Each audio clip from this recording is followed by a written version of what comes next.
படிப்பு விஷயம் நான் 4ஆம் வகுப்பு படிக்கிறேன். நான் இன்று பேசப் போகும் தலைப்பு மனித ஆரோக்கியத்தில் மறுபடியும் மாற்றப்பட்ட உணவுகளின் விளைவுகள். நோயற்ற வாழ்வே குறையற்ற செல்வம் என்பது பழமொழி.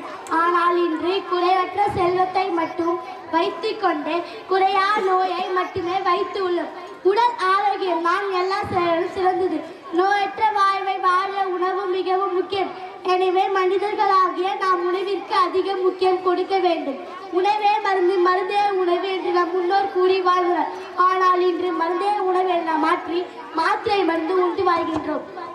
என் தாத்தா பாட்டியோ 90 வயதிலும் உடல் வலிமையாக இருக்கின்றனர். காரணம் அவர்கள் உண்ட உணவு முறைகள் தான். கம்பு, கேழ்வரகு, வரகு, சாமை போன்ற சிறுதானியங்களை வைத்து கேப்பங்களி, கூழு, கேழ்வரகு அடை போன்ற சத்தான உணவை மட்டுமே உண்டு வாழ்ந்தனர்.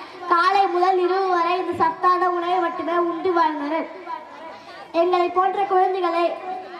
ஆனால் நாம் இன்று சிக்கன் ரைஸ், புரோட்டா, நூடல்ஸ் போன்ற மைதானால் ஆன உடலுக்கு கேடு தரக்கூடிய உணவுகளை உண்டு 25 வயதிலேயே சர்க்கரை நோய், புற்றுநோய் போன்ற பல கொடிய நோய்கள் வருகின்றன.